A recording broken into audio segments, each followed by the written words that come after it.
So Michelle works for us and is an absolute superstar. And there's a questionnaire that you complete, and we print out the result that looks something like this. This is Michelle.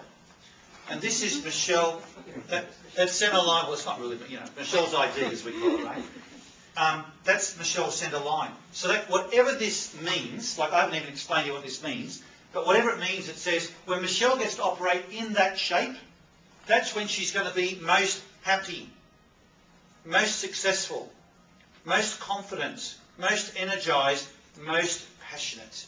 So let me explain who here knows Michelle pretty well. Okay, just a few. Right? So even though maybe you don't know her well, but you'll know her well in a second.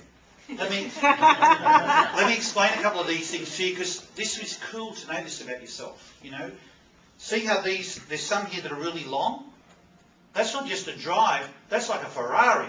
That's, it's got a lot of power behind it. The longer the bar, whichever direction, says this thing is really, really crucial to Michelle.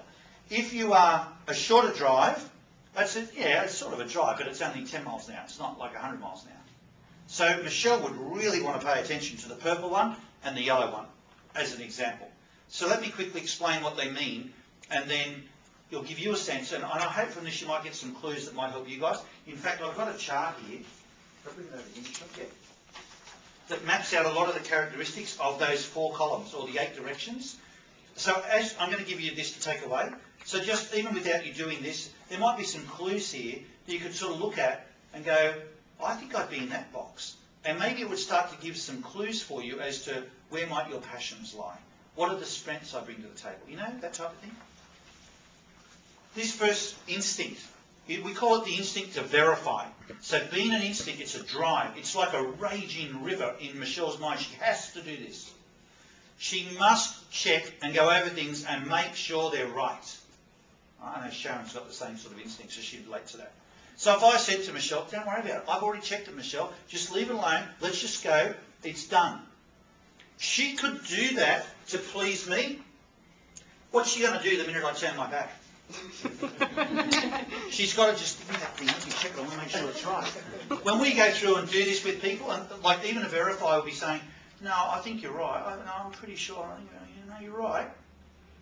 But let me go home to my wife or my workers, and what do you think? Is this me? And they want to get the validation, the verification that it's actually right. That's a massive drive. When they go out buying a car, they want to go and check out all the different yards and options, everything, so they can figure it all out, weigh it all up, and here it is. That's the right answer. Getting that precise right answer is not only important to them, it's like, yes!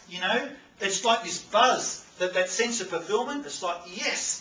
So a career that had science, precision, calculation, figuring it out, that type of thing gives a sense of fulfillment. If Michelle wanted to do like accounting or something where there is that need to solve the problem, figure it out, and there's a right answer, that would work.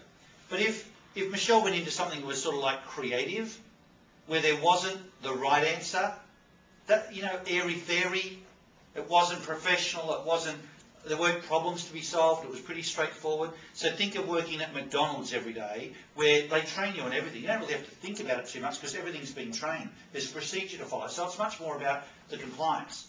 I even worked years ago with some airline pilots, and they said, Paul, even that's like, it's not that complicated. When we have a disaster, we go, oh, engine 3's on fire. I remember, that's paragraph 7, page 403. Here's what you do when engine 3's on fire. All you've got to do is recall. There's hardly a thing that happens where you've got to think it out, You've got to think when you're doing the exams, and you retrain every year, but really it's all about procedure. That's not that. This drive is all about, let's figure it out. This is the person that writes the procedures, and figure them out in the first place. So if you have this instinct, you want to be doing something that's really meaty in terms of the thinking, the problem solving. And if you took a role on that was a real mess, lots of problems, lots of issues, and you've got it all figured out, maybe for those first couple of years while you're figuring it out, you're on here because it's really challenging for you. It's really intellectually stimulating. But then once you've got it all running really well, like exactly the way that you came to get it working, and then it's now mundane, right? And there are some people who say, I don't know what it's about me, but I'm always attracted to problems. I mean, always going where there's a mess. I mean, why am I a sucker for that sort of stuff? That's a negative way to look at it. The positive way is because you're bloody good at solving problems. And once they're solved, you don't want to be there anymore. So you need a role where there's lots of ongoing problems. Or you just need to change roles all the time looking for those new challenges. But when someone like this doesn't have constant problems, you know what they do? They mess things up just to make it a problem to be solved. I remember watching a guy, a chief executive of a company who got it all running really well, walked out one day and said to his secretary, should your in-tray be on the left-hand side of your desk or wouldn't it be better on the right-hand side? I'm like, man, you're here solving $1 million problems and you're worried about whether the in-tray is here or there. And what was happening was he didn't have any problems to challenge him. So he's making stuff up. This instinct here, we call it the instinct to improvise. So when it goes this way, this says Michelle is driven to avoid this. So this instinct is the instinct that thrives, not Michelle, she's the opposite of what I'm about to tell you. This thrives when you're just doing things off the cuff. When you are just standing out in front of a group, you're going to make it up and just sort of the winging it or figuring it out as you go. Like I say, yep, let's go and let's raise our sales by 28%. Well, how are you going to do that? We will. Because I said we will. You know, Walt Disney, we're going to build that with Disney World. How are you going to do that? Where are you going to get the money? I'm going to get it. No bank will give it to you. Yes, they will. And he'll just like, I'll keep talking to them until they can't stand me. They'll give me the money or whatever. But they just have a way of, they'll improvise until they get the result. And that about Michelle, it's not just that she doesn't like doing that. That would be a recipe for disaster for Michelle. So when I say to her, oh, Michelle, look, so-and-so's coming in here in 5 minutes. Can you drop everything and get onto this for me? Will she do it? Yes, because she wants, you know, I'm her boss, she wants to do the right thing by me. So she'll say yes, let's say, but I can see all over her face that I'm stressing off her brain. And then, more to the point, am I getting the best performance? Is this her in stride? Would she want to keep working like this all the time? So imagine I didn't know this, and I think, oh, she's fine. We've got a good relationship. She'll bounce with me.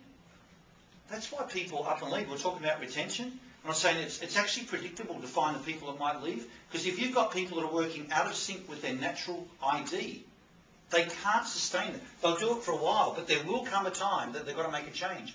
And without going into detail here, it's actually quite possible to be able to see who's in stride and who's out of stride. And people won't leave when they're having a blast. Why would they leave? Unless they perceive they can have a blast the same way for double the money somewhere else, or twice the freedom, or something like that. But for the most part, they're not going to go from one bank to another bank in the same sort of role if they're having a blast where they are. And as employers, our job is to help our employees find this about themselves. And it's fantastic when you've got your people working in stride. And as individuals, almost the responsibility we have to ourselves is to live our life to the fullest. And you can't do that unless you are really operating in stride.